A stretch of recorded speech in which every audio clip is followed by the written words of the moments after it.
परम पूज्य श्री गुरु डॉक्टर आनंदमय के ऊपर पूर्ण पुरुषोत्तम श्री कृष्ण की कृपा बचपन से ही रही है। श्री गुरु ने कठोर तपस्या करके मात्र 18 वर्ष की उम्र में अपनी कुंडलिनी शक्ति जागृत कर ली थी। इस शक्ति को प्राप्त करते ही आप में जीवन को आध्यात्मिकता और वैज्ञानिकता से देखने का दिव्य तेज आ गया। एमए, एलएलबी और ज्योतिष शास्त्र में पीएचडी की उच्च उपाधि प्राप्त करने के बाद आपने अपने संपूर्ण जीवन को अध्यात्म एवं मानव कल्याण के लिए समर्पित कर दिया है। परम पूज्य गुरुदेव श्री गुरु डॉक्टर आनंदमय ने अपने जीवन की कठिन आध्यात्मिक साधना, अनुभव और शोध के बल पर मेडिटेशन की एक विशेष विधि आत्ममिलन संकल्प सिद्धि का सृजन किया है। श्री गुरु का मानना है कि व्यक्ति को भौतिक जीवन जीने के लिए धन से बढ़कर मन की शांति और आत्मा का सुख चाहिए। श्री गुरु द्वारा सर्जित इस आत्ममिलन संकल्प सिद्धि का मूल मंत्र है, स्वयं जानो, स्वयं जागो, स्वयं पाओ। अभी तक सैकड़ों लोगों ने श्री गुरु के द्वारा सिखाई जा रही इस दिव्य विद्या का लाभ लेकर अपना आत्म कल्याण किया है। आप भी इस दिव्य आत्ममिलन संकल्प सिद्धि क्रिया का लाभ ले सकते हैं। इसके लिए आपको समय समय पर आयोजित होने वाले हमारे मेडिटेशन शिविर में भाग लेना होगा। इसके लिए आप हमारे फोन नंबर 9714876566 एवं 9998539835 पर संपर्क कर सकते हैं। राधे कृष्ण। संकल्प सिद्धि परिवार में आप सबका स्वागत है। धर्म, ध्यान, दिव्य ज्ञान, एक स्व आत्म जागरण, इस प्रकल्प में आज हम बात करेंगे दिव्य ज्ञान के बारे में जो मानसिक सुख से संबंधित है। जब हम विज्ञान को धर्म के साथ जोड़ करके रखते थे तो हम बहुत सुखी थे। हमें ये पता ही नहीं कि ब्रह्म मुहूर्त में उठने से क्या होता है, सूर्य को जल चढ़ाने से क्या होता है, घर के बाद जो हम रंगोली बनाते हैं, साथिये बनाते हैं, घर के अंदर जो हम इन यंत्रों को रखते हैं उनसे क्या होता है। जब हमें पता ही नहीं होता तो हम कैसे बिना ज्ञान के उस परम तत्व की यात्रा कर सकते हैं। हम भटक जाते हैं क्योंकि आकांक्षा और अपेक्षाओं के द्वारा ही तो जीवन में व्यक्ति भटकता है। मोक्ष प्राप्त करना आपका स्वार्थ नहीं होना चाहिए। मोक्ष प्राप्त करना आपका अधिकार होना चाहिए। आपकी स्व जागृति होनी चाहिए जिसमें निष्कामता होनी चाहिए। लोग सिद्धियां प्राप्त करते हैं कि लोग आएंगे, मेरे चरणों को स्पर्श करेंगे, मैं पूजित हो जाऊंगा, बड़े बड़े आश्रम बना लूंगा। आपका स्वार्थ है। आप अपने लिए क्या करके जा रहे हो। ठीक है, आपने सिद्धि जागृत करी, कई लोगों का आप सांसारिक भौतिक सुख के लिए भला कर दोगे। आपके लिए आपने क्या किया? आपके लिए आप कुछ भी नहीं कर पाओगे। ये बात आज मैं इसलिए कह रहा हूं क्योंकि हमें सूक्ष्म तत्व उस 7 चक्रों की साधनाओं में आगे बढ़ना है। और जब हम 7 चक्रों की साधनाओं में आगे बढ़ेंगे, यह सब चीज़ें हमें अवरुद्ध करेगी, हमें बंधन में डालेगी। चींटी बार बार दीवार पे चढ़ती है और गिरती है, बार बार दीवार पे चढ़ती है और गिरती है, मगर वो चढ़ना नहीं छोड़ती, अपने लक्ष्य को पहुँच कर ही रहती है। आध्यात्म मार्ग भी ऐसा है। आप बार बार गिरोगे, बार बार पतित होगे, मगर आप अपने ध्येय के प्रति जब तक तटस्थ नहीं हो जाते, उस ध्येय के प्रति जब तक आपके अंदर आत्मबल जागृत नहीं हो जाता, आप नहीं पहुंच सकते। मीरा को लोगों ने गिराने का बहुत प्रयास किया, मलुक को गिराने का बहुत प्रयास किया, मगर कोई गिरा नहीं। क्यों? आज मुझे हरिवंश राय बच्चन की वह कविता याद आती है जिसका नाम उन्होंने लिखा मधुशाला।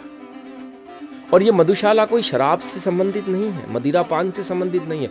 मधुशाला का अर्थ हुआ कि आप उस अलख में जब आप जग गए, आपके अंदर जब वो जागृति आ गई, आपके अंदर जो वो लौ जग गई, जब आपके अंदर वो लौ जगती है ना, तो आप विरक्त हो जाते हो, आप अपनी मौज में आ जाते हो। आप खुमारी आपके अंदर जब चढ़ती है तो आप नाचने लगते हो, गुनगुनाने लगते हो। संसार के कोई क्रियाकलाप आपको स्पर्श नहीं कर पाते। बड़े बड़े परिवार मिटे हों, एक ना हो रोने वाला, हो जाए सुनसान महल वो जहां थिरकती मधुशाला, राज्य उलट जाए भूपों की, भाग्य सुलक्ष्मी सो जाए, जमे रहेंगे पीने वाले, जगा करेगी मधुशाला।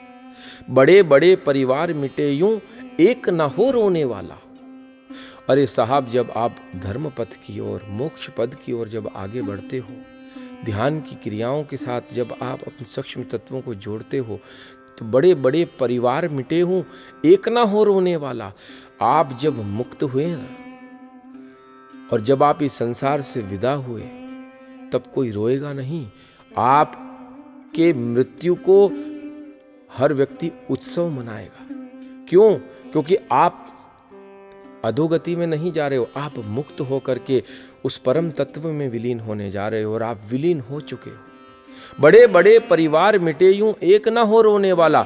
जब महात्मा बुद्ध ने अपना घर छोड़ा ना, सारा राज्य रोया कि अगला सम्राट कौन बनेगा। अभी इनका पुत्र छोटा है, पिता को चिंता हो गई, पत्नी को लगा कि मुझे शादी करके लाए। बड़े बड़े परिवार मिटे यूं, एक ना। सब कुछ मिट जाता है साहब। पत्नी पत्नी नहीं रहती, पुत्र पुत्र नहीं रहता, आपका घर घर नहीं रहता। सब कुछ आप छोड़ के जब आगे बढ़ते हो ना, एक ना हो रोने वाला। कहते हैं जात ना पूछो साधु की, पूछ लीजो ज्ञान, मोल करो तलवार का, पड़ी रहने दो म्यान। साधु की जात होती है साहब, क्या होती है? बोले एक ही जात होती है कि उसके अंदर वो भगवत्ता है, वो परमात्मा तत्व उसमें उसके अंदर आ गया है, बस वही उसकी जात होती है। ये संसार उसका परिवार बन जाता है, और ये जो पृथ्वी है वो उसका घर बन जाती है। जहाँ उसे आनंद मिलता है वो सो जाता है, जहाँ जो मिलता है वो पा करके आनंदित होता है। बड़े बड़े परिवार मिटे। और बुद्ध जब अपने घर को छोड़ के निकले, और जब बुद्ध ने बुद्धत्व को प्राप्त किया, उस अपने सारे जन्मों को बुद्ध ने जब खोला, और बुद्ध जब वापस आए, रात को बुद्ध अपने घर में रुके। सब भक्त लोग जब अपने अपने अपने स्थान पर चले गए, अकेले के समय उनकी पत्नी उनके पास आई। पत्नी उनके शरीर के ऊपर जो उपन्ना था उसको पकड़ के जोर जोर से रोने लग गई। आपने मेरे साथ ऐसा अन्याय क्यों किया? कहीं ना कहीं अपेक्षाएं जीवन में कुछ न कुछ घटनाओं को अंजाम देती ही है। बुद्ध ने उस समय कहा अपनी पत्नी को कि तुम मेरी आंखों में झांक के देखो, तुम्हें तुम्हारा पति दिखता है। 5 मिनट तक उनकी पत्नी ने आंखों में झांक करके देखा, चरणों में गिर गई। बोले मुझे इसमें परमात्मा दिखता है, ईश्वर दिखता है। आपके अंदर तो मुझे कोई वासना भी नहीं दिखती, आपके अंदर कोई आसक्ति भी नहीं दिखती, कोई अपेक्षा भी नहीं दिखती, किसी के प्रति उपेक्षा भी नहीं दिखती। आप वो हो ही नहीं। बोले यही मैं तुझे आज बताने आया कि मैं वो नहीं हूँ जो तुमने मुझे बरसों पहले सोचा था मेरे लिए। अब मैं इस सागर में विलीन हो चुका हूँ। ये सारा विश्व, ये सारा ब्रह्मांड, ये सारा जगत मेरे में समा चुका और मैं इसमें समा चुका। दूध में जब शक्कर मिल जाती है तो आप उसको ढूंढ नहीं सकते, वो मिल चुकी होती है। फिर कोई विकार आपको नहीं लगते, आप स्वयं जल चुके होते। जो व्यक्ति जल चुका है ना, उसके अंदर फिर वो अलग ही जगती है और कुछ भी नहीं जगता। तो बुद्ध इसीलिए बुद्ध बने। तो बड़े बड़े परिवार मिटे यूं, एक ना हो रोने वाला। हो जाए सुनसान महल वो, जहां थिरकती मधुशाला। हो जाए सुनसान महल वो, आपके महल जो हैं वो सुनसान हो जाते हैं। महल सुनसान हो जाते हैं। महल मतलब ये आपका हृदय आकाश। इसके अंदर से काम, क्रोध, लोभ, मोह, मत्सर सब निकल जाते हैं। हो जाए सुनसान महल वो, जहां थिरकती मधुशाला। अरे जब वो उतरेगा ना, जब वो अलख उतरेगी, जब उस भगवत्ता आपके अंदर उतरेगी, जब वो प्रभु पधारेंगे, ये सब चीजें अंदर से सून हो जाती हैं। हो जाए सुनसान महल वो, जहां थिरकती मधुशाला। रमण महर्षि के बारे में ये कहा जाता था कि रमण महर्षि जिन्होंने अपने आत्मबल पर, आत्मशक्ति से, अपनी साधना के द्वारा उस आत्मा का दर्शन किया, उन्होंने उस आत्म प्रकाश का दर्शन किया। और वो ये कहते थे कि मैंने स्वयं जो पाया है, बोले पाया तो क्या था? बोले वो राख ढकी थी, मैंने उसको हटा दी। और जब उसको मैंने हटाई तो मेरे जीवन के अंदर बहुत बड़ी क्रांति घटी। बोले क्या क्रांति घटी? तो बोले मैं नहीं रहा।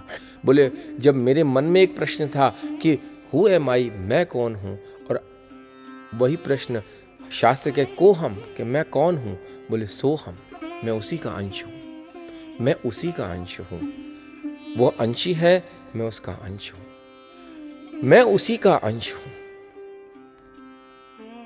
रमण महर्षि ने जब आत्म साक्षात्कार किया, उस आत्म प्रकाश के दर्शन किए, विदेश से एक बहुत बड़े ज्ञानी व्यक्ति उनके पास आकर के बैठे, कई दिनों तक रहे और वापस विदेश लौट गए। एक मित्र ने उनसे पूछा कि तू जब से भारतवर्ष से आया है, तेरे अंदर बहुत कुछ मुझे अंतर दिख रहा है। ना तुम किसी से बोलते हो, ना किसी से ज्यादा बात करते हो, तुम अपने अंदर ही रमण करते रहते हो। बोले, मैं रमण इसीलिए करता हूं, मेरे अंदर उस रमण करने वाले उस महर्षि रमण महर्षि की कृपा हो गई। बोले, ये कौन है? बोले, वो किसी से बोलते नहीं है। जब आप उनके पास जाओगे, खाली वो आप उनके पास बैठोगे तो तुम्हारे सभी प्रश्नों के जवाब तुम्हें मिल जाएंगे। बोले, ऐसा हो ही नहीं सकता, मैंने तो ऐसे किसी महापुरुष के आज तक दर्शन नहीं किए। बोले, तुम जाओ। रहा नहीं गया। एक सत्य ने, एक भगवत्ता ने एक की भगवत्ता को स्पर्श किया और उसकी भगवत्ता ने उसकी भगवत्ता को स्पर्श किया। जब उसकी भगवत्ता को उसने स्पर्श किया तो व्यक्ति भारतवर्ष आए, अरुणाचल प्रदेश जहां रमण महर्षि का आश्रम था वहां गए। 3 दिन तक वो बैठे रहे। 3 दिन तक रमण महर्षि ने उनको देखा नहीं। उनका एक पैर नीचे रहता था, एक घुटना ऊपर, उसके ऊपर उन्होंने हाथ रखे हुए। चौथे दिन सुबह का समय था। रमण महर्षि ने खाली 20 सेकंड तक उन्हें देखा। आंखों में से आंसू धारा निकलने लग गई, करुणा जग गई, इतने कंपैशनेट हो गए, रोते रोते सारे कपड़े गीले कर दिए और सोचने लग गए, ये क्या हुआ? यह कारण मेरे अंदर से इतनी करुणा, इतना रोना क्यों निकल रहा है? कोई विचार नहीं, कोई सुख नहीं, कोई दुख नहीं। लगभग 3 घंटे तक रोते रहे। उनके अंदर की राख को रमण महर्षि ने अपनी जब दृष्टि डाली, क्योंकि सार्वभौमिकता, सर्वकालिकता, वो नियंता जब आपके अंदर बैठता है ना, तो आप ईश्वरमय हो जाते हो। और वही ईश्वरमयता जब किसी और को स्पर्श करती है तो वह भी ईश्वरमयता का अनुभव करके ईश्वरमय होने की ओर आगे बढ़ता है। कहते हैं वह व्यक्ति गए ही नहीं और वहीं अपने आप को उन्होंने समर्पित कर दिया। तुम समर्पित ही जब होगे जब तुम्हारे अंदर की वो लौ कोई जगा देगा।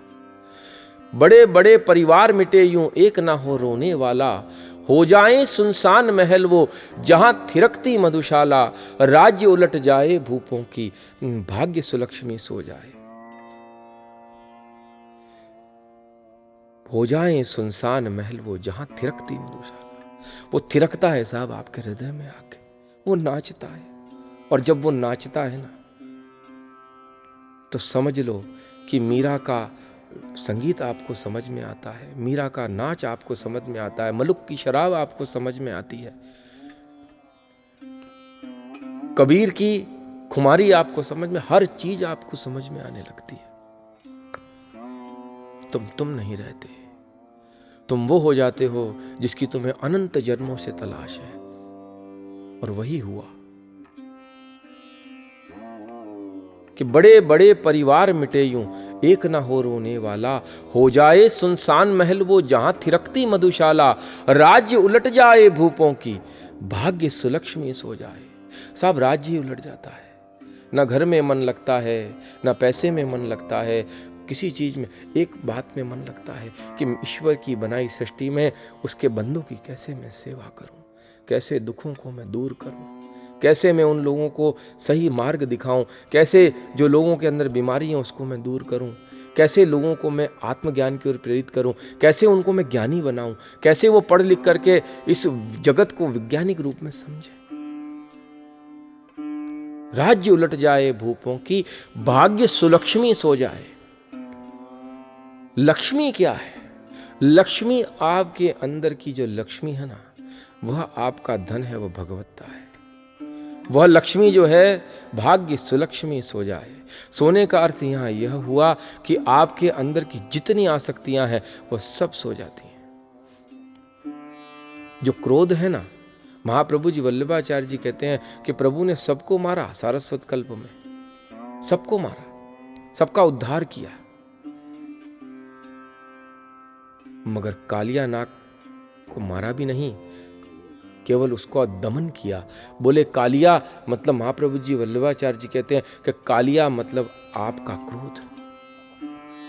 क्रोध को आप कभी भी अपने जीवन के अंदर मार नहीं सकते, उसको शांत कर सकते हो। जब क्रोध शांत हो जाता है ना, फिर जग जाएगा, फिर विवेक और धैर्य के साथ उसको दबाओ, फिर जगेगा, फिर दबाओ। जब अभ्यास करते करते आप उसको दबाना प्रारंभ करोगे, मगर होता क्या है, प्रभु के चरणों में समर्पित होकर के कर्म किया, क्रोध कभी नहीं जगेगा, कभी नहीं जगेगा। और प्रभु के चरणों में समर्पित होकर के जब आपने कर्म नहीं किया तो क्रोध आपको जगेगा ही। इसलिए क्रोध कभी भी शांत खत्म नहीं हो सकता, उसको शांत करना होता है, उसका दमन करना होता है। तो कालिया मतलब क्रोध, और वो कितने फन का, 108। क्रोध के कई रूप हैं, कहां कहां किस किस बात से आपको क्रोध आ जाए आपको पता नहीं। भाग्य सुलक्ष्मी सो जाए, कोई परवाह नहीं। को निंदा कोहु बंदे, बोले कोई निंदा भी करे, कोई बंदगी कोई आपको पूजा भी करे, कोई फर्क नहीं पड़ता। बोले भाग्य उलट जाए कि राज्य सुलक्ष्मी सो जाए, पर भाग्य उलट जाते हैं साहब, उस भाग्य की कोई परवाह नहीं रहती। परमात्मा में व्यक्ति जब हो जाता है, यह खुमारी है जब वो अंदर उतरती है। तो ऋषि मुनियों ने ग्रस्त में रह करके ही पाया, हमें भी ग्रस्त में रह करके पाना है। क्योंकि तुम जब भटकते हो, वासनाओं में जब तुम भटकते हो, तो तुम अपने आप को खो देते हो, अपनी सत्ता को खो देते हो। उस बीज जो तुम्हारे अंदर बैठा है, शुद्ध बुद्ध आत्मन, उस बीज को तुम खो देते हो। और बीज वापस इस संसार में नहीं आए तो उसके लिए एक सबसे बड़ा रास्ता है कि जब हम किसी बीज को सेक लेंगे ना, आग के ऊपर डाल दो, जमीन में नहीं बोएगा, उसके अंदर सब संभावनाएं मिट जाती है। संभावनाएं मिटने का अर्थ है सारे अंदर के विकार मिट जाते हैं, और वही अग्नि उस बीज को नष्ट कर देती है। यानी जब तुम मिल गए परमात्मा में, फिर तुम्हारे अंदर बीजारोपण की संभावनाएं खत्म हो जाती है, तुम्हारे अंदर वृक्ष बनने की संभावनाएं खत्म हो जाती हैं। तुम रहते ही नहीं, जुड़ना पड़ेगा उस ब्रह्मांड से। उसको जुड़ने की जो कला है, वह कला है आपकी, जो मैं आपको ये सिखा रहा हूं। मैं अकेला ही चला था मंजिल की ओर, रास्ता मिलता चला गया, कारवां बढ़ता चला गया। श्री गुरु डॉक्टर आनंदमयी के द्वारा श्रीनाथ जी की नगरी नाथद्वारा राजस्थान में बनने जा रहे SBK कैंसर चैरिटेबल हॉस्पिटल के निर्माण में आप दान करके हमारे इस प्रकल्प में जुड़ सकते हैं, क्योंकि इस हॉस्पिटल में कैंसर से पीड़ित गरीब मरीजों का इलाज एकदम मुफ्त में किया जाएगा। हमें आपकी सहायता की जरूरत है। दान के लिए बढ़े आपके हाथ हमारे उजड़े जीवन को फिर से संवार सकते हैं। प्लीज हमारे लिए दान करें। कोई मां अपने बच्चे को कैंसर से तड़पता नहीं देख सकती, ना तो कोई पत्नी, ना पति, ना बहन, ना भाई, ना पिता, ना माता। परिवार का एक भी सदस्य कैंसर से पीड़ित हो तो दर्द पूरे परिवार को होता है। आइए भारत को कैंसर मुक्त बनाएं। दान के लिए हमारे ट्रस्ट का नाम है Radhe Sharanam Manav Kalyan charitable trust. Account number 03841450000082। RTGS एवं NEFT या IFSC कोड HDFC 0000384। आप दान करके अपने को पुण्यशाली बना सकते हैं। श्री गुरु हाल में बड़ौदा, गुजरात में निवास करते हैं। संकल्प सिद्धि परिवार के साथ जुड़कर धर्म, ध्यान और दिव्य ज्ञान, एक स्व आत्म जागरण के द्वारा आप स्वयं अपना आत्म कल्याण करके सुखी हो सकते हैं। श्री गुरु जिन्होंने ज्योतिष शास्त्र में PhD की है, ज्योतिष से संबंधित कोई भी समाधान, ध्यान की कोई भी टेक्निक या श्री गुरु के द्वारा संपूर्ण विश्व में की जा रही भागवत कथा, राम कथा, सत्संग या मेडिटेशन कोर्स आप अपने क्षेत्र में करवाना चाहते हैं तो आप नीचे दिए गए नंबर पर श्री गुरु से कांटेक्ट कर सकते हैं। स्वयं आत्मनिर्भर बनकर अपने जीवन का कल्याण कर सकते हैं।